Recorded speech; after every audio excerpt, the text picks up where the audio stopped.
আপনারা যারা আছেন আপনারা হয়তো বলবেন যে হুজুর আমরা সমাজের পিছিয়ে পড়া মানুষ, আমাদেরকে এই সমাজের কত মানুষ কতভাবে কদর করে না। না রে ভাইয়া, মানুষ কদর করে না করে এটা দেখার দরকার নেই।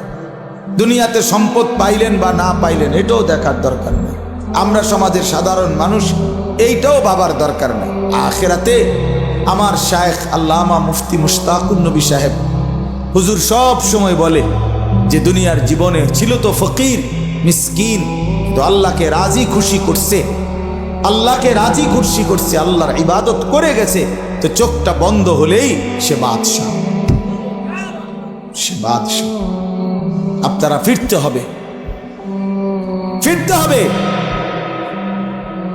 নিজেদের আত্মপরিচয় ঠিক করতে হবে। ভাইয়া শুধু শুনছি আমার বাপ দাদা মুসলমান ছিল, এতটুকুই যথেষ্ট। আমার মনে আছে আমি প্রথম যে বছর আপনাদের এই বেদে সমাজের মাহফিলে আসছিলাম, আমি সেই বছরই মনে করাই দিছিলাম যে আপনারা যারা সাপের খেলা দেখান, মনে আছে, ভুলে গেলে চলবে না যে এটা আমাদের জিন্দিগি না, বরং আমরা ইমানদারের বংশধর।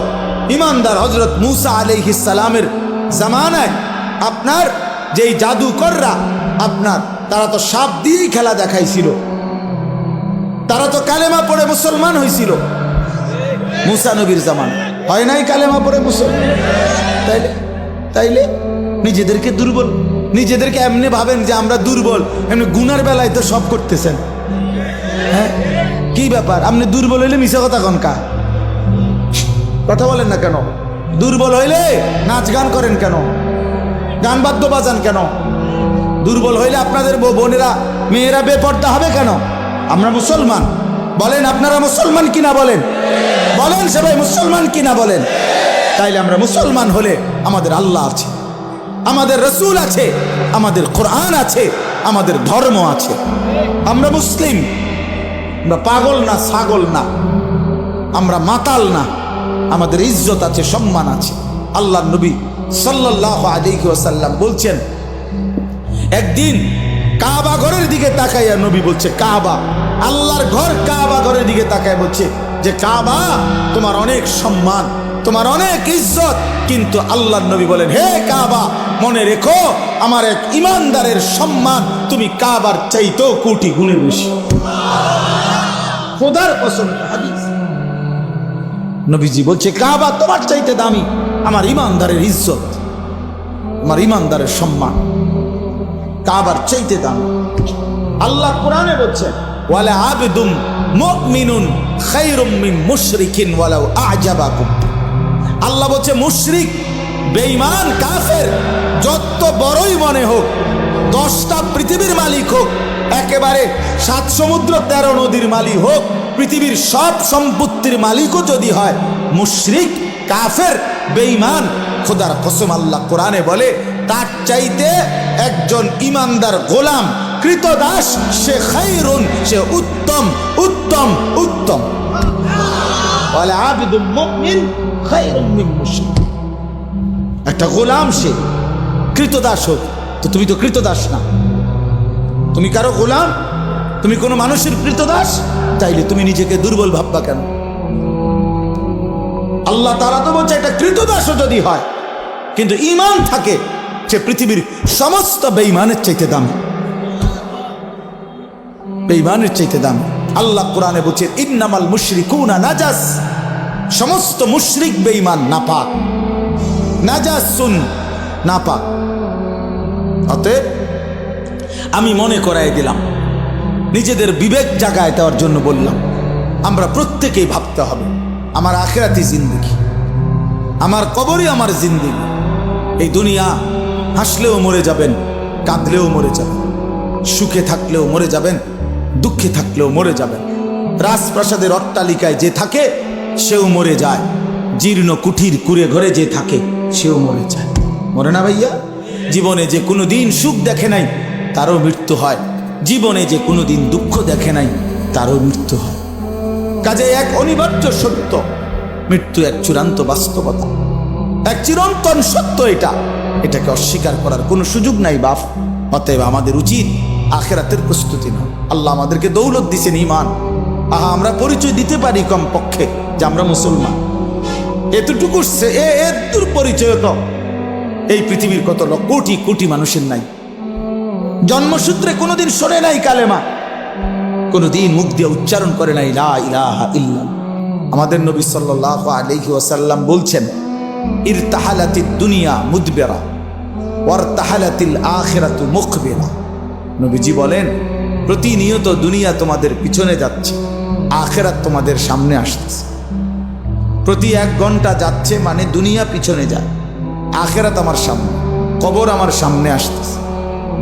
অতএব নবী সাল্লাল্লাহু আলাইহি ওয়াসাল্লাম বলেন, ফাকুনু আবনা আল আখিরা ওয়ালা তাকুনু আবনা আদ দুনিয়া। অতএব উম্মত, তোমরা আখিরাতের সন্তান হও, দুনিয়ার সন্তান হইও না। তাহলে এই জন্য বললাম যে মূলত আমরা, আল্লাহর নবী সাল্লাল্লাহু আলাইহি ওয়াসাল্লাম বলেন যে উম্মত, দুনিয়া তোমার পিছনে যাচ্ছে, আখিরাত তোমার আগে বাড়ছে, সামনে তোমার আখিরাত। অতএব তুমি আখিরাতের সন্তান হও, দুনিয়ার সন্তান হইও না। অর্থাৎ শুধুই দুনিয়ার পরিচয়েই পরিচিত হইও না। মানুষ জানে শুধু একজন ডাক্তার, একজন ইঞ্জিনিয়ার, একজন ব্যারিস্টার, একজন চাকরিজীবী, একজন ব্যবসায়ী, একজন কুলি, একজন দিনমজুর, একজন সিএনজি ড্রাইভার, একজন অটো ড্রাইভার। এরকম কোনো একটা পরিচয় শুধু আপনার, তাহলে এটা তো দুনিয়ার পরিচয়। আখিরাতের পরিচয়, আখিরাতের পরিচয় কোথায়? আল্লাহর নবী সাল্লাল্লাহু আলাইহি সাল্লাম বলছেন, আখিরাতের পরিচয় এই পরিচয়ে পরিচিত হও, লোকে যেন বলে লোকটা নামাজি, দিনদার, চরিত্রবান, মসজিদওয়ালা, মাদ্রাসাওয়ালা, কোরআনকে ভালোবাসে, দিনকে ভালোবাসে, আল্লাহকে ভালোবাসে, হালাল হারামের পার্থক্য মেনে চলে, আখলাক সুন্দর, কথা সুন্দর, চরিত্র সুন্দর। এই যে এই পরিচয়গুলো আল্লাহর নবী বলেন তোমার জীবনে যেন আসে। এইটুকু তোমার পরিচয় বানাও। তুমি আখিরাতের সন্তান হও, দুনিয়ার সন্তান হইও না, দুনিয়ার সন্তান হইও না। ওমা হাদিহিল হায়াতুদ দুনিয়া ইল্লা লাহবুন ওয়া লাইব। আল্লাহ বলেন, বান্দা, দুনিয়ার জীবন শুধুই তামাশা, শুধুই খেলাধুলা, কিছুক্ষণের আয়োজন, কিছুক্ষণের মালা ঠোলা ঘটিবাটি, যেটা নিয়া তুমি তামসা করলা, খেলাধুলা করলা, খেলাধুলা করলা। ছোটবেলার মালা ঠোলা নিয়া আমরাও খেলছি, হ্যাঁ, ঘর বানাইছি, রান্না বান্না করছি, দেখছি হান্ডি পাতিল, অনেক কিছুই ছিল। একটু পরে সন্ধ্যা হইছে অথবা মা ডাক দিছে, তো সব নিজের হাতে ভাঙ্গা ফেলাইয়া দৌড় দিয়া মায়ের কোলে চলে গেছি। তার মানে রব্বুল আলামিন বলে, দুনিয়া মালা ঠোলা, দুনিয়া খেলনা বান্দা, খেলাধুলা, তামাশা। ওয়া ইন্নাদ দারাল আখিরাতা লাহিয়াল হায়াওয়ান। নিশ্চয়ই আখিরাত, পরকাল, জান্নাত, সেটাই কেবল জীবন, সেটাই বেঁচে থাকে। বাঁচার সার্থকতা আখিরাত, জীবনের সার্থকতা আখিরাত। প্রিয় ভাই, তোমরা যারা এই সমাজের মানুষ, আমি ব্যক্তিগতভাবে এই মাহফিলকে আলাদা গুরুত্ব দিই। আমি প্রথম যখন, আরো বহু আগে, সর্বপ্রথম যখন এই নওজোয়ান, আগের কারা ছিল আমার তো নাম মনে নাই, কিন্তু আমির সাহেবের কথা মনে আছে, তো তখনই আমি এই মাহফিল যখন রাস্তার পাশে উঁচা জায়গায় হয়েছিল প্রথমবার, তখনই আমি আসছিলাম এবং আমি নিজে তখন আন্তরিকভাবে এই মাহফিলের জন্য খোঁজ খবর নিয়েছিলাম। আরও একবারও আমি মাহফিলে 2 বা 3 জন ছেলেকে পাগড়ি দিছিলাম, আমার মনে হয় পরে আরেকবার। আজকেও আলহামদুলিল্লাহ আপনাদের 4টা ছেলে পাগড়ি নিল। এটা আশ্চর্য, আশ্চর্য। ওই ছেলেরা কই? আবার দাঁড়াও তো তোমরা, আবার দাঁড়াও তো বাপ। মাশা আল্লাহ তোমাদেরকে কবুল করে। বসো বাপ। তো এই জন্য বললাম, এটা আল্লাহ তাআলার অনেক বড় ইহসান, অনেক বড় মেহেরবান।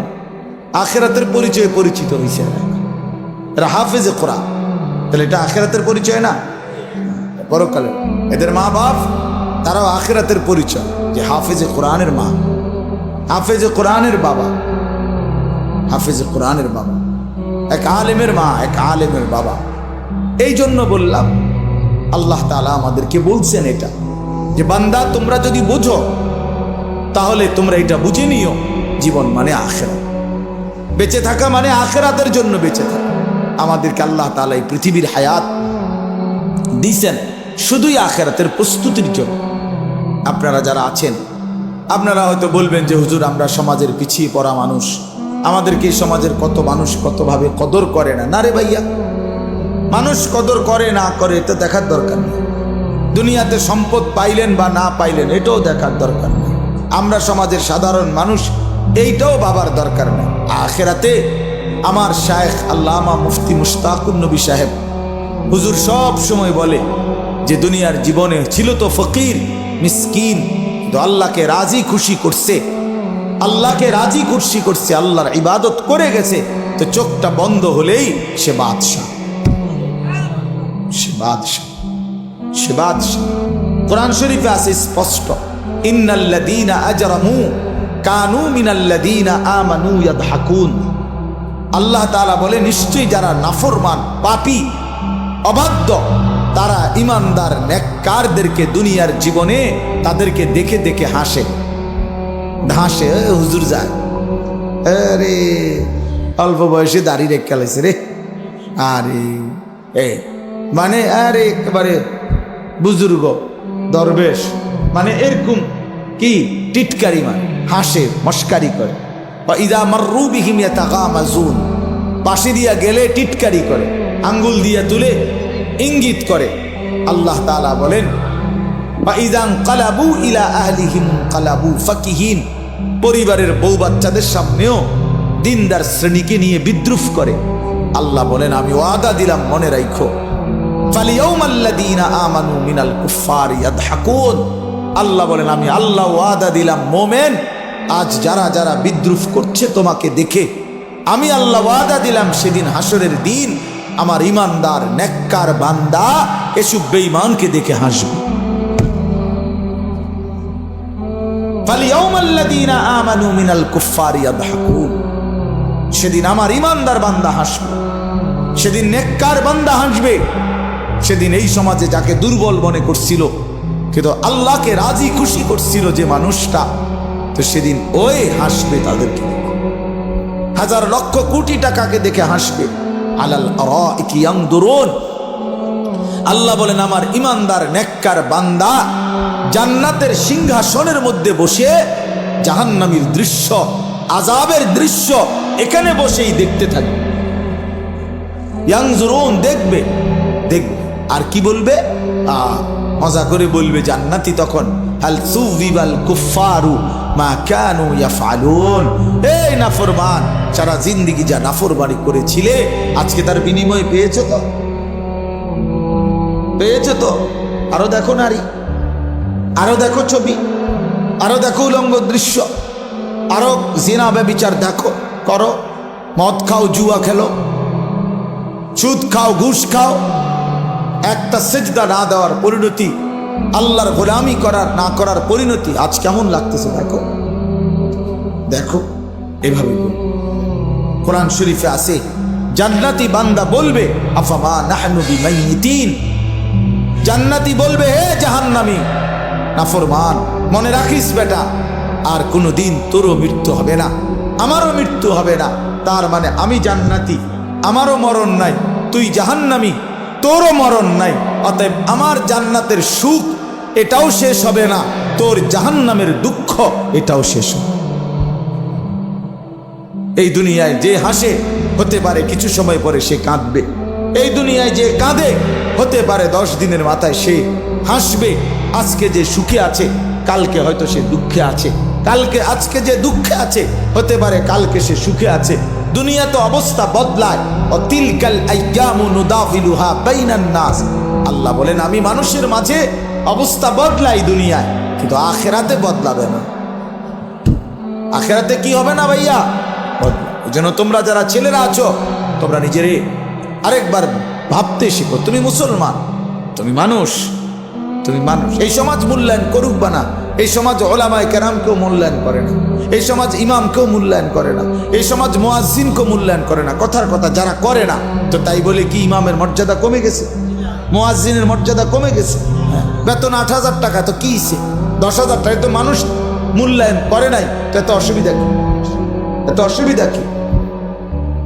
এই জন্য আমি অনুরোধ করলাম, প্রথম কথা আমরা প্রত্যেকেই এটা ভাবা উচিত। দুনিয়া দিয়া হিসাব মিলাইলে হইতো না, দুনিয়ার লাভ লোকসান দুনিয়ার দিয়া হিসাব মিলাইলে হবে। দুনিয়াতে এই কেউ সম্মানী, আবার সময়ের ব্যবধানে সে হয়ে যায় চূড়ান্ত ঘৃণিত, চূড়ান্ত ঘৃণিত। হ্যাঁ হ্যাঁ, এই জন্য আমরা প্রত্যেকেই ভাইয়া আমাদের জিন্দিগি আখিরাত। কোরআনুল কারীমের মধ্যে আল্লাহ তাআলা বলছেন এটা, ওয়া ইন্না দারাল আখিরাতা লাহিয়াল হাইওয়ান, বান্দা আখিরাতই হচ্ছে জীবন। তুমি যদি মনে করো আমি বুঝি নাই, হুজুর আমি সহজ সরল মানুষ, সাধারণ মানুষ, আমি বুঝি নাই, না রে ভাইয়া, খোদার কসম, না বুঝলেও মৃত্যু হবে, না বুঝলেও মরে যাইতে হবে। বলে আমি বুঝি নাই হুজুর, আমি খেয়াল করি নাই, বিষয়টা যে এত সিরিয়াস আমি মনে করি নাই, কবরের আযাব যে এমন ভয়ানক আমি এটা ভাবতে পারি নাই। এত কথা বললে, সুপণ্ডিতি কথা বললে মৃত্যু কি থামানো যাবে? কবরের আযাব কি বন্ধ হয়ে যাবে? না না না না। পুলিশ যদি কোনো মামলা দেয়, তো যদি আমি যদি বলি যে না আমি জানি না এই মামলা, এটা একটা অপরাধ, হ্যাঁ, তো পুলিশ কি বলে যে তো আপনি জানেন না, এই জন্য আমাদের ছেড়ে দিলাম। কথা বলেন না কেন? সে কি বলে? সে বলে আপনি জানেন না কেন সেটা আপনার বিষয়, কিন্তু আমার রাষ্ট্রের আইন এটা, এটা আমাকে কি করতে হবে? প্রয়োগ করতেই হবে। এই জন্য বাপ, আমরা প্রত্যেকেই, আমি সবার কাছে অনুরোধ করি, সবাই ভাবতে শিখো, ভাবতে শিখেন, ভাবতে শিখেন। আজকে অনেক ছেলে পেলে, আমরা ছেলে পেলে, তোমাদের কারো ভিতরে সামান্যতম পূর্বাপর আগ পিছ কোনো ভাবনা নাই। বাপ, তুমি আসছো কোত্থেকে? কে তোমাকে বানাইলো? কেন তোমাকে বানাইলো? তুমি কেন আসলা পৃথিবীতে? যিনি সৃষ্টি করলেন তোমাকে, তিনি কি এই চাচ্ছিলেন তোমার কাছে? তিনি যা চাচ্ছেন তুমি তা করছো না কেন? তুমি যা করছো তিনি তো তা চাচ্ছেন না। আল্লাহ তাআলা আমাদেরকে সৃষ্টি করেছেন প্রতি 1 মাসে 1.5 মাসে চুলের এক একটা ডিজাইন বদলাবার জন্য। এই জন্যই তো আল্লাহ মুসলমান বানাইছেন আমাদেরকে, না কি? এই জন্যই তাইলে আমরা বারবার শুধু ভোগ বিলাসিতা, আমরা নারী ছবি, অশ্লীল দৃশ্য, গান বাদ্যা, নাচ গান, বেহায়া বেপর্দার এই জিন্দিগি পালন করব। আমাদের মেয়েরা পর্দা করবে না, আমাদের বিবিরা পর্দা করবে না, আমাদের ছেলেরা কোনো দিন নামাজ পড়বে না, আমাদের বাবারা বিড়ি সিগারেট খাবে, আমাদের বাবারা চা দোকানে আড্ডা দিবে, কথায় কথায় গালিগালাজ করবে, ওজনে কম দিবে, মিথ্যা বলবে, হারাম রোজগার করবে। এই জন্য আমাদের পৃথিবীতে আসা, আমরা এই জন্যই মুসলমান। তাইলে এটা কে ভাববে? বাপ, ইসলাম তাইলে কার জন্য? কোরআন তাইলে কার জন্য নাজিল হইল? কেউ যদি আমরা কোরআন পালন না করি, না মানি, তো আল্লাহর কোরআন কার জন্য নাজিল হইল? নবী সাল্লাল্লাহু আলাইহি সাল্লামকে যদি আমাদেরও পছন্দ না হয়, তাহলে নবীজি কার জন্য আসলেন? কার জন্য তিনি রক্ত জড়াইলেন? কার জন্য তিনি দায়েফে রক্ত জড়ালেন?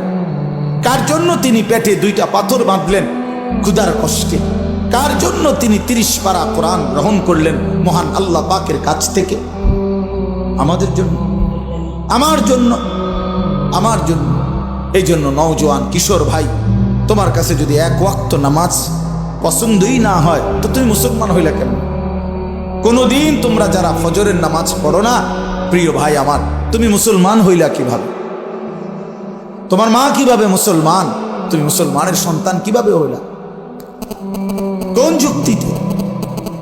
যে জীবনে আল্লাহকেই চিনে না, সৃষ্টিকর্তাকেই চিনে না, বানানেওয়ালাকেই চিনে না। আল্লাহ তাআলা কোরআনুল কারীমে বলছেন, বান্দা আমি 23 বছর কোরআন নাজিল করেছি, 30 পারা কোরআন নাজিল করেছি। আমি আল্লাহ 23 বছর একটানা বললাম, এক আল্লাহ বলছেন 23 বছর কোরআন নাজিল করছেন। আল্লাহ বলবেন, বান্দা ফাবিআইয়ি হাদিসিন বাদাহু ইউমিনুন, তাহলে বলো বান্দা আমি আর কতবার বললে, আর কিভাবে বললে, আর কতবার বললে এই কোরআনের চাইতে দামি আর কোন কিতাব নাজিল করিলে তুমি আমি আল্লাহর কথা মেনে নিতা? তুমি বলো, বলো ভাইয়া।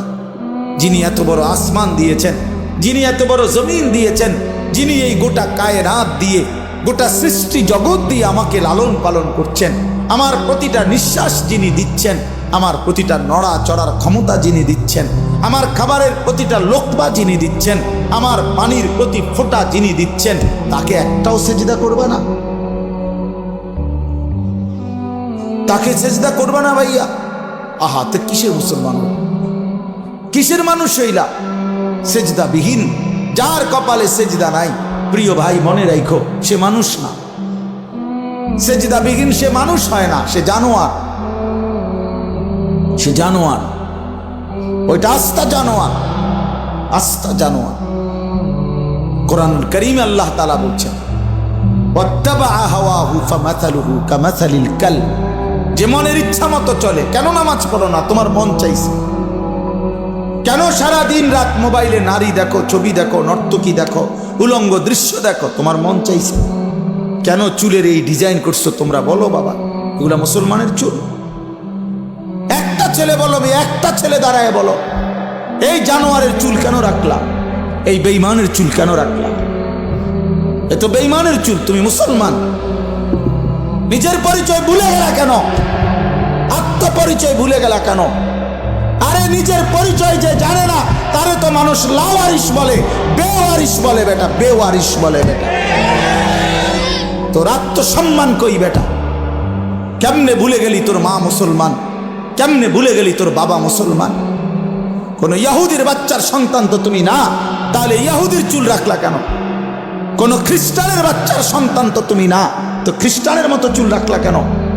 কোন বেঈমানের মতো চুল রাখলে? এই যে ঝাঁকড়া চুল, এদিকে কাটা, এদিকে কাটা, এদিকে কাটা, এই যে বিশ্রী, সামনে এদিকে বাড়ানো, এ তো বেঈমানের চুল বেটা, এ তো কাফের মুশরিকের চুল। এখন ঢাইকা লাভ নাই। আমার সামনে ঢাইকা কি করবা? আমার সামনে ঢাইকা করবা কি মিয়া? আমি কি বিচারে বসছি তোমার এখানে? কথা বলো বাপ, ইনসাফ করো। আমি এখন বিচারে বসছি এখানে, তো আমি কি আদালত? এটা তাহলে তোমার কাছেও আমি ঠেকানা, আমার কাছেও তুমি ঠেকানা। আমরা প্রত্যেকে আলাদা, যার যার পথে যার যে আসছি, যার যার পথে যার যে চলে যাব। কিন্তু আখিরাত মহান আল্লাহ পাকের সামনে, আল্লাহ পাকের সামনে কি হবে আমাদের? তাকে কিভাবে বলবেন? তিনি জিজ্ঞেস করবে না, বান্দা 24 ঘন্টা লালন পালন করে আমি কোনোদিন ফজরের নামাজের সেজদা পাবো না? সারা রাত ঘুম পাড়াইও, আল্লাহ জিজ্ঞেস করবে না? তাহলে বলেন আপনার। তো এই জন্য বলতেছিলাম, মনের ইচ্ছা মতো যে চলে, মনের ইচ্ছা মতো যে চলে, বিশ্বাস করেন আল্লাহ পাক তাকে বলছেন ফামাসালুহু কামাসালিল কালব, নিজের মনে যা চায় তাই যে করে তাই অনুসরণ করে। আমার মনে যা চায় তা। কিসের আল্লাহ, কিসের রাসূল, কিসের ধর্ম, কিসের কোরআন? বাদ দাও এগুলো। আমার মনে যখন যা চায় আমি তাই করি, তাই করব। আল্লাহর কসম, আল্লাহ তাআলা বলেন ওই ব্যক্তির উদাহরণ হলো কামাসালিল কালব, কুত্তার মতো। খোদার কসম, আল্লাহ কোরআনে বলছে ওই মানুষের জীবন কুত্তার জীবন, কুত্তার জীবন, কুত্তার জীবন, কুকুরের মতোই জিন্দগি।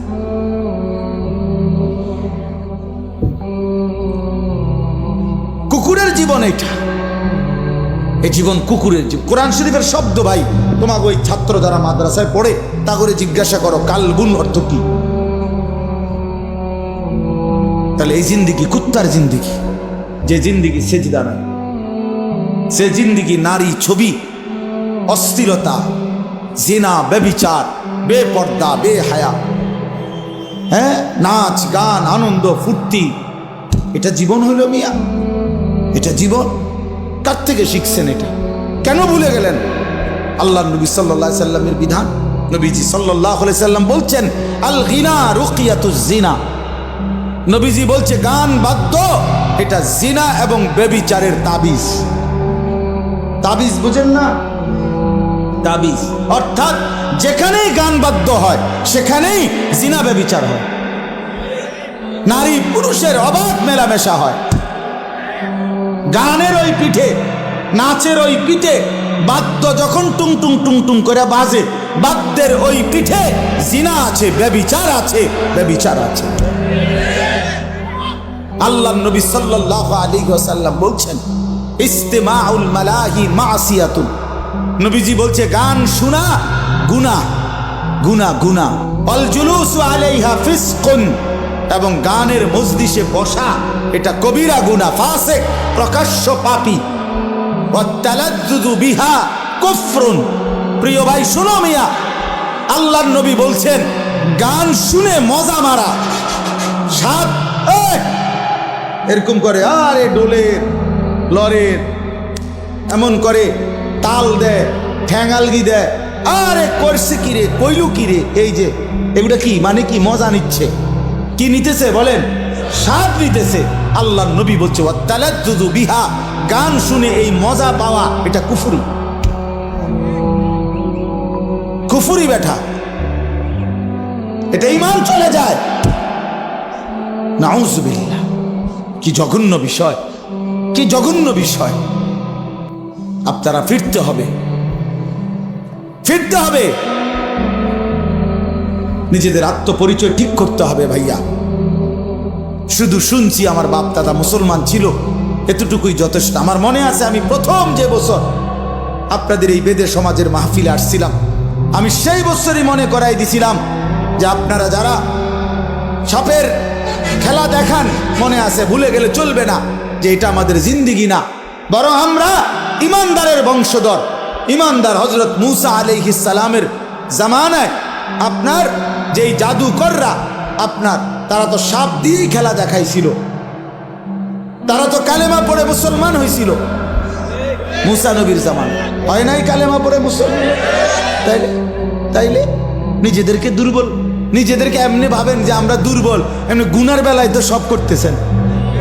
হ্যাঁ, কি ব্যাপার, আপনি দুর্বল হইলে মিশা কথা কনকা কথা বলেন না কেন? দুর্বল হইলে নাচ গান করেন কেন? গান বাদ্য বাজান কেন? দুর্বল হইলে আপনাদের বোনেরা মেয়েরা বেপর্দা হবে কেন?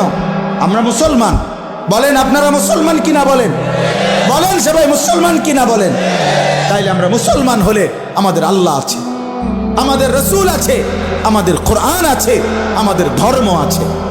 আমরা মুসলিম, আমরা পাগল না, ছাগল না, আমরা মাতাল না, আমাদের ইজ্জত আছে, সম্মান আছে। আল্লাহর নবী সাল্লাল্লাহু আলাইহি ওয়াসাল্লাম বলছেন, একদিন কাবা ঘরের দিকে তাকাইয়া নবী বলছে, কাবা, আল্লাহর ঘর, কাবা ঘরের দিকে তাকায় বলছে যে কাবা তোমার অনেক সম্মান, তোমার অনেক ইজ্জত, কিন্তু আল্লাহর নবী বলেন, হে কাবা, মনে রেখো আমার এক ইমানদারের সম্মান তুমি কাবার চাইতেও কোটি গুণে বেশি। খোদার কসম, হাদিস নবীজি বলছে কাবা তোমার চাইতে দামি, আমার ইমানদারের ইজ্জত, আমার ইমানদারের সম্মান কাবার চাইতে দামি। আল্লাহ কোরআনে বলছেন, ওয়ালা আবদুম মুমিনুন খায়রুম মিন মুশরিকিন ওয়ালাউ আ'জাবাকুম। আল্লাহ বলছে মুশরিক, বেঈমান, কাফের যত বড়ই মনে হোক, 10টা পৃথিবীর মালিক হোক, একেবারে 7 সমুদ্র 13 নদীর মালিক হোক, পৃথিবীর সব সম্পত্তির মালিকও যদি হয়, মুশরিক, কাফের, বেঈমান, খোদার কসম আল্লাহ কোরআনে বলে তার চাইতে একজন ইমানদার গোলাম, কৃতদাস, সে খায়রুন, সে উত্তম, উত্তম, উত্তম।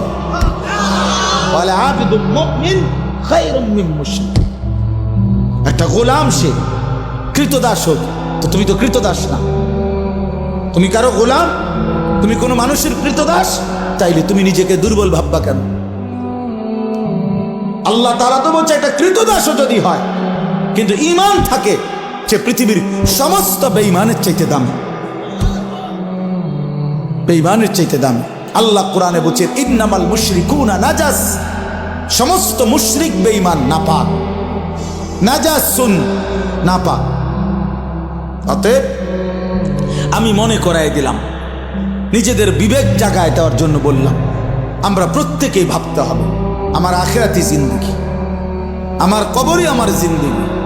এই দুনিয়া হাসলেও মরে যাবেন, কাঁদলেও মরে যাবেন, সুখে থাকলেও মরে যাবেন, দুঃখে থাকলেও মরে যাবেন। রাজপ্রাসাদের অট্টালিকায় যে থাকে সেও মরে যায়, জীর্ণ কুঠির কুড়ে ঘরে যে থাকে সেও মরে যায়, মরে না ভাইয়া? জীবনে যে কোনো দিন সুখ দেখে নাই তারও মৃত্যু হয়, জীবনে যে কোনো দিন দুঃখ দেখে নাই তারও মৃত্যু হয়। কাজে এক অনিবার্য সত্য, মৃত্যু এক চূড়ান্ত বাস্তবতা, এক চিরন্তন সত্য। এটাকে অস্বীকার করার কোনো সুযোগ নাই বাপ। অতএব আমাদের উচিত আখিরাতের প্রস্তুতি নাও। আল্লাহ আমাদেরকে দৌলত দিছেন ঈমান। আমরা পরিচয় দিতে পারি কমপক্ষে যে আমরা মুসলমান। এতটুকু এর পরিচয় তো এই পৃথিবীর কত কোটি কোটি মানুষের নাই। জন্মসূত্রে কোনোদিন শোনে নাই কালেমা, কোনোদিন মুখ দিয়ে উচ্চারণ করে নাই লা ইলাহা ইল্লাল্লাহ। আমি এইবার গত বছর 24 সালে দিনাজপুরে এক চিল্লা সফরে ছিলাম, তাবলিগে, দাওয়াত ও তাবলিগের সফরে। ওই চিল্লার সফরে আমি একজন 72 বছর বয়স একজন হিন্দু চাচা, ওনার 2 ছেলে মুসলমান, কিন্তু ওই হিন্দু চাচাকে আমরা 3 জন আলেম কালেমার দাওয়াত দিছিলাম, ইসলামের দাওয়াত দিছিলাম। 2.5 ঘন্টা ওনারে আমি বুঝাইছিলাম। আমরা 3 জন কাঁদছি, চোখের পানি ফেলছি ওনার সামনে, যে চাচা আপনি কালেমাটা পড়েন, আপনার ছেলেগুলো মুসলমান, ছেলের বউ মুসলমান হয়ে গেছে, নাতি নাতনিগুলো মুসলমান হয়ে গেছে, আপনার ঘরে ছেলের আল্লাহর কোরআন পড়ে, আপনি সেই অবস্থায় এখনো কেমনে রয়ে গেলেন? কতভাবে বললাম, কিন্তু এই চাচা একটা বারের জন্য উনি বলেন আর বলবো না। আমি কানসি পর্যন্ত নিয়ে তখন আমি আমার সাথীদের কাছে এসে বলছিলাম যে ভাই দেখো, আমার মতো তোমার মতো আল্লাহ কত বড় তৌফিক দিছে যে সেই ছোট্টবেলার 2 বছর বয়স থেকে 3 বছর বয়স থেকে আমরা আজীবন সারাটা বছর কত হাজারবার লক্ষবার আল্লাহ আমাদের জবান দিয়া কালেমা উচ্চারণের তৌফিক দিছে। আর এই 72 বছর বয়স্ক লোকটা জীবনে তার মালিকের নাম একটাবার বলতে পারে। তার জীবনের কত বড় দুর্ভাগ্য ভাইয়া। আজকে তো বুঝতেছ না, নওজোয়ান তোমরা বুঝতেছ না, তোমরা মনে করছো এই নারী, ছবি, মোবাইল, এই মোটর সাইকেল, এই বন্ধুদের আড্ডা, এই রং তামাশা, কয়টা ভাত খাইলা আর ঘুম গেলা আর পেশাব পায়খানা করলা আর কতক্ষণ লজ্জাস্থানের চাহিদা, যৌন চাহিদা পূরণ করলা, যখন যা মন চায় নারী দেখলা, ছবি দেখলা, উলঙ্গ দৃশ্য দেখলা, জিনা করলা, ব্যভিচার করলা, মদ খাইলা, জুয়া খেললা, আর কিছুক্ষণ টাকা পয়সা রোজগার করে ভাত মাছ চাল ডাল খাইয়া টাইয়া উত্তালাইলা। এরই নাম জীবন মিয়া? এরপরে আর কিছু নাই ভাই। তাইলে তো সেই জন্য প্রস্তুতি কোথা? আমি প্রায় বলি যে এটাও যেমন 4 কালারের পৃষ্ঠা, এটা কি সুন্দর সাজাইছে ডিজাইন করে, কিন্তু এই পৃষ্ঠা তো একদম খালি। তা আল্লাহ তাআলা বলে, বান্দা মাটির উপরে তোমার ঘর কত সুন্দর করে সাজাইলা, মাটির নিচেও তো তোমার একটা ঘর আছে, সেই ঘরের নাম হচ্ছে কবর, সেটাও তো তোমারই ঘর বান্দা, ওই ঘরটা এরকম খালি রাখলা কেন? তোমার মাটির উপরের ঘর যদি তুমি সাজাও, তো তোমার মাটির নিচের ঘর কে সাজাবে? হ্যাঁ, আমার মাটির নিচের ঘর কে সাজাই দিবে? আমার কবর কে সাজাবে? আমি না সাজাই, আমি না সাজাইলে আমার মাটির উপরের ঘর তো আমি মরে গেলে আমার ছেলে বাকিটা কাজ করতে পারবে, আমার পুত মরে গেলে নাতি বাকিটা কাজ শেষ করতে পারবে। বাপে হয়তো বিটা বাইন্দা গেছে, পুতে আইয়া ঘর করছে, নাতি আইসা ফার্নিচার কইরা এখন ঘরের কাজ সব কমপ্লিট করছে। এমন হইতে পারে না? তো দুনিয়াতে এরকম হইতে পারে। কবর, আমার কবর আমি না সাজাইলে আমার পুতে সাজাই দিবে, আমার নাতি সাজাই দিবে। তাহলে বাবা, তাহলে ওইটা তো বেশি জরুরি, কারণ আমার কবর আমাকেই সাজাইতে হবে, আমার আখিরাত আমাকেই সাজাইতে হবে। এই জন্য আমরা প্রিয় যুবক ছেলেরা, তোমরা যারা এই সমাজের আছো, আমি তোমাদেরকে প্রয়োজনে আলাদা সময় দিতে রাজি আছি। তোমরা আমার মাদ্রাসায় আইসো, আমি দাওয়াত দিলাম তোমাদের। তোমরা এই সমাজের প্রত্যেকটা ছেলে প্রয়োজনে আলাদা, শুধু তোমরা যদি শুনতে চাও আমি তোমাদের আলাদা সময় দেবো, কোনো অসুবিধা নেই ইনশাআল্লাহ। আমি বললাম ইনশাআল্লাহ, আমি দাওয়াত দিলাম তোমাদের, কিন্তু তোমরা জিন্দিগি বদলাও, তোমরা জীবন বদলাও। তোমাদের অধিকাংশ ছেলের চুল সুন্দর না, এগুলা মুসলমানের চুল না বাবা, এগুলা মুসলমানের চুল না। তোমরা যারা নামাজ পড়ো না বাবা, এটা মুসলমানের পরিচয় না বাবা। কেন তুমি নামাজ পড়বা না? আল্লাহ তাআলা জিজ্ঞাসা করে, বান্দা এত বড় আসমান দিয়ে, এত বড় জমিন দিয়ে, এই আর সমস্ত মখলুকাত দিয়ে 24 ঘন্টা বান্দা আমি আল্লাহ তোমাকে লালন পালন করলাম, এত কিছু দিয়েও তোমার মনটা গলাইতে পারলাম না। হ্যাঁ, আল্লাহ জিজ্ঞাসা করে, বান্দা আমি এত কিছুর বিনিময়ে তোমার কাছ থেকে একটা সেজদা পাইলাম না, কেমনে পারলাম? ওয়াস-সামাআ বানাইনাহা বিআইদিন ওয়া ইন্না লামুসিউন। আল্লাহ বলেন, আসমান আমি আল্লাহই বিস্তীর্ণ করেছি নিজ কুদরতি হাতে। ওয়াল আরদা ফারাশনাহা ফানি'মাল মাহিদুন। রব্বুল আলামিন বলে, জমিন আমি আল্লাহই বিছানা করে দিয়েছি, আমি করেছি, দেখো না কেমন সুন্দর বিছানা।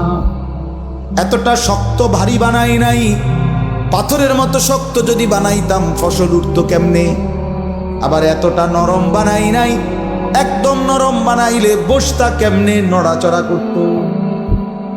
এজন্য আল্লাহ বলেন, বিছানা যেমনে আরামদায়ক, ঠিক আমি আল্লাহ তোমার জমিনকে এইভাবে বিছানার মতো বানিয়ে দিয়েছি, আসমান ছড়িয়ে দিয়েছি। ومن كل شيء خلقنا زوجين لعلكم تذكرون। আল্লাহ বলেন, সব কিছু আমি রব্বুল আলামিন জোড়ায় জোড়ায় সৃষ্টি করেছি। তাইলে তিনটা জিনিস বলছে, আসমান আমি বিস্তীর্ণ করেছি, জমিন আমি বিছানার মতো বিছিয়েছি, সব কিছু জোড়ায় জোড়ায় আমি সৃষ্টি করেছি। কেন? লাআল্লাকুম তাযাক্কারুন, আমার সৃষ্টি দেখে যেন তুমি উপদেশ গ্রহণ করতে পারো, যেন উপদেশ গ্রহণ করতে পারো। ফাফিরু ইলাল্লাহ, অতএব বান্দা আমি আল্লাহর দিকে ফিরো, আল্লাহর দিকে ফিরো, আল্লাহর দিকে ফিরো, আল্লাহর দিকে ফিরো, আল্লাহর দিকে।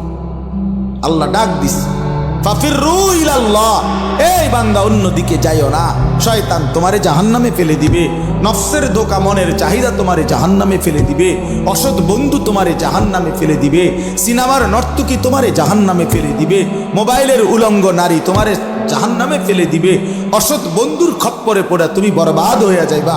ওই দিকে যাইও না বান্দা, আমি আল্লাহর দিকে ফিরো, আমি তোমার দুনিয়াও পূরণ করে দেব, আমি তোমার আখিরাতও পূরণ করে দেব। দুনিয়া আমি খাওয়াই বান্দা, তোমার বাপে না, তোমার মায়ে না, আমি আল্লাহ, আমি আল্লাহ। বাপে খাওয়ায়, যার বাপ মরে যায় সেও তো খায়, তো সে কেমনে খায়? এতিম সন্তান খায় না? এতিম সন্তান বড় হয় না? তাহলে তাহলে বলেন। এই জন্য দয়া করে আমি আমার এতগুলো কথা, এই কথার সবগুলো কথার মূল অর্থ এই কথায়, আমি এই কয়দিন, আজকে প্রায় 15-20 দিন যাবত, আমাদের আর সময়ও নাই রমজানের আগে, আগামী সোমবার আমার উমরার ফ্লাইট, ইনশাআল্লাহ আমি আল্লাহর ঘর জিয়ারতে চলে যাব। এই কয়দিন টানাই কথা বলে যাচ্ছি, বারবার প্রত্যেকটা মাহফিলে এই এক কথাই বলে যাচ্ছি যে ভাইয়া আমরা মুসলমান বাবা, আমাদের জিন্দিগি আখেরাত, আমাদের জিন্দিগি কি? আখেরাত। আমাদের এই দুনিয়ার বেঁচে থাকা আখেরাতের জন্য, আখেরাতের জন্য, আখেরাতের জন্য। অতএব আমাদের কর্তব্য হলো আখেরাতের ফিকিরকে সামনে রেখে, পরকালকে সামনে রেখে আমাদের জীবন সাজানো। জীবন সাজাইবার একটা টাইম, একটা সুযোগ মাহে রমজান আমাদের সামনে। আর কয়টা দিন মাত্র, একদম দেখা যায় রমজান, রমজানের গান শোনা যায়। সারা পৃথিবীর ইমানদার এখন অপেক্ষা করতেছে রমজান মাসের জন্য, রমজান মাসের জন্য। রমজান পরিবর্তনের মাস, রমজান জিন্দিগি সাজানোর মাস, রমজান আখিরাতের মাস, রমজান জান্নাত অর্জনের মাস, রমজান জাহান্নাম থেকে মুক্তির মাস, নিজেকে সাজাইবার মাস। এই জন্য প্রিয় কিশোর, প্রিয় নওজোয়ান, তুমি ফিরে আসো, নষ্ট হইও না বাপ। কার খপ্পরে পড়ে নষ্ট হইলা? ইহুদি তোমারে পছন্দ করে না, তুমি কেন তার মতো সাজলে? যে তোমারে ভালোবাসে না, যে তোমার ভাই ফিলিস্তিনে ইমানদারকে প্রতিনিয়ত শহীদ করছে, রক্ত ঝরাচ্ছে, তুমি কেন ওই বেঈমানের মতো সাজলা? বেঈমান, তোমার এতটুকু বিবেক নাই? এই লোকটা আমার পছন্দই করে না, আমি কিনতাম তার পিছে আড়ি আনা দিন, এ আমার ভালোই বাসে না, আমি বুঝি যে আমার দেখতে পারে না, এ সারাক্ষণ আমার বিরোধিতা করে, আমার শত্রুতা কামনা করে, আমার ধ্বংস কামনা করে, আমার লাশ কামনা করে, আমার রক্ত কামনা করে, আমারে নিশ্চিহ্ন করে দিতে চায় পৃথিবীতে, আমাদেরকে মুসলমানদেরকে এই ইহুদির কুত্তারা, খ্রিস্টান বেঈমানরা, তাহলে আমরা তাদের মতো হব কেন? বলো মিয়া। নবী সাল্লাল্লাহু আলাইহি ওয়াসাল্লাম তো বলছেন, ফারকু মা বাইনানা ওয়া বাইনাল কুফরি আস-সালাত। নবীজি বলছে ঈমানদার আর বেঈমানের মাঝে পার্থক্য নামাজ। কি বলেন না? সবাই বলেন কি? এজন্য প্রিয় ভাই, নামাজ পড়েন। বাবা নামাজ পড়েন। নিজেদের মেয়েদেরকে বলেন, নিজেদের স্ত্রীদেরকে বলেন, নিজেদের বোনদেরকে বলেন, নিজেদের মাদেরকে বলেন, এই মহিলাদেরকে বলেন নামাজ পড়তে, পর্দা করতে বলেন, পর্দা করতে বলেন। আপনারা ঘুরে দাঁড়ান, আপনারা আপনাদের জিন্দেগি সুন্দর করেন, আপনারা কর্ম করেন, কোনো অসুবিধা নাই। কর্মের ময়দানে হালাল উপার্জন যেটা সেটাই করেন, সেটাই করেন। আবার আখিরাতের ফিকির করেন। আমার শায়েখ আল্লামা মুফতি মুশতাকুর নবী সাহেব হুজুর বলে, আমাদের জিন্দেগির দুইটা অংশ, একটা দুনিয়া আর একটা আখিরাত। দুনিয়ার জন্য আমরা করব কর্ম, আখিরাতের জন্য আমরা করব ধর্ম। কর্ম এবং ধর্ম এই দুইটা যার জীবনে মিলবে, তার দুনিয়াও সুন্দর, আখিরাতও সুন্দর। দুনিয়াতে কেউ কর্ম করলে, হালাল রোজগারের চেষ্টা করলে সে ঠকে না, সে অভাবেও পড়ে না, মেহনতের কারণে আল্লাহ বরকত দেয়। আবার ধর্ম পালন করলে আখিরাতের জান্নাত মিলে যায়। এই জন্য ইনশাআল্লাহ আমরা এবারে রমজানকে টার্গেট করে, রমজানকে সামনে রেখে আমরা প্রত্যেকে ঘুরে দাঁড়াই, আমরা পরিবর্তনের ফিকির করি। রমজান মাস ভাইয়া মহান আল্লাহ পাক রব্বুল আলামিন নিজের হাতে সাজাইছেন, নিজের হাতে আল্লাহ রমজান সাজাইছেন। আল্লাহ রমজানকে সাজাইছে। এই প্যান্ডেল যেমন সাজানো হয়েছে, এই মাহফিল তো রমজান আল্লাহ সাজাইছেন। কে সাজাইছেন বলেন? এদিকে তাকান, কে সাজাইছেন বলেন? আল্লাহ পাক বলছে, বান্দা রমজান আমি কেমনে সাজাইলাম শুনো, এই আমার শেষ কথা। রমজান আল্লাহ তাআলা বলছেন, বান্দা কেমনে সাজাইলাম। এক নম্বরে আমি আল্লাহ গত 11 মাস যেই বন্দিগি ছিল সেটা আছে, এটাও বলবৎ রাখলাম। যেমন রমজান উপলক্ষে 5 ওয়াক্ত নামাজের হুকুম আগের মতো জারি আছে না বন্ধ হয়? কথা বলেন না কেন? সমস্ত হারাম বর্জন করা, এটা রমজান উপলক্ষেও হারাম হারামই, হালাল হালালই। তাহলে যেটা যেমনে আছে 11 মাস এমনি তো আছেই। তো আল্লাহ বলেন, আর অতিরিক্ত আমি রমজানকে সাজাইলাম ইবাদত দিয়া। এক নম্বরে কিছু ইবাদত দিয়ে আমি রমজান সাজাইলাম। কি কি ইবাদত? যেমন 1 নম্বরে পুরা 1 মাসের রোজা, এটা ইবাদত কিনা? প্রতিদিন ইফতার, এটা ইবাদত। প্রতিদিন সাহারি মানে রাত্রি যে সেহরি খায়, এটাও ইবাদত। 20 রাকাত তারাবি, এটাও ইবাদত। শেষ 10 দিন এতেকাফ মসজিদে আল্লাহর ঘরে, এটাও ইবাদত। শেষ দশক বেজর রাত্রিতে 21, 23, 25, 27, 29 এই বেজর রাত্রিগুলোতে সবে কদরের তালাশ করা, এটাও ইবাদত। তাহলে আল্লাহ বলেন, এই ইবাদতগুলো দিয়ে আমি রমজানকে সাজাইলাম, আরো অতিরিক্ত ইবাদত দিলাম। এইবার মাসটার মধ্যে নেকির পরিমাণ কেমন? ইবাদত দিলাম নতুন, তো নেকি বাড়াইলাম কিনা? আল্লাহ বলে, হ নেকিও বাড়াইলাম। নফলকে ফরজের সমান বানায় দিলাম, ফরজ একটা 70টা ফরজের সমান করে দিলাম। আল্লাহ বলেন, এরপরে পুরা মাসটাকে কেমনে সাজাইলাম? প্রথম 10 দিন শুধু রহমতেই রহমত, মাঝের 10 দিন মাগফিরাত আর মাগফিরাত, শেষের 10 দিন জাহান্নাম থেকে মুক্তি আর মুক্তি, মুক্তি আর মুক্তি, মুক্তি আর মুক্তি। এরপরে আল্লাহ বলেন, আরো শুনো বাহিরটা কেমনে সাজাইলাম। রমজানের বাহির সাজাইলাম এভাবে, জান্নাতের দরজাগুলো খুলে দিলাম, জাহান্নামের দরজা বন্ধ করে দিলাম, সমস্ত শয়তানকে শেকলে বন্দি করে দিলাম। চারিদিকে সব ঠিকঠাক কইরা আমি রমজান প্রস্তুত করলাম। এবার বান্দা আসো, ইয়া আইয়ুহাল্লাযীনা আমানু, হে ঈমানদার, কুতিবা আলাইকুমুস সিয়াম কামা কুতিবা আলাল্লাযীনা মিন ক্বাবলিকুম। ঈমানদার পূর্ববর্তীদের মতো তোমাদের উপরও রোজা ফরজ করা হলো। আসো রোজা পালন করো, গুনাহ বর্জন করো, আমার হুকুম পালন করো, লাআল্লাকুম তাত্তাকুন। আল্লাহ তাআলা বলেন, এই 1 মাসে এই সাজাইয়া তোমরা আসবা আমার রমজানে, গুনাহ ছেড়ে দিবা, আমার হুকুম পালন করবা, আমি আল্লাহ ওয়াদা দিলাম 1 মাসেই তোমাদেরকে মুত্তাকি বানাবো, আর মুত্তাকি হলেই জান্নাত দিয়ে দেব, জান্নাত দিয়ে দেব। অতএব আমার কথা শেষ, এটাই আমার বক্তব্য বুঝানো যে প্রিয় ভাই, 1 নাম্বার কথাই 2টা মিলান।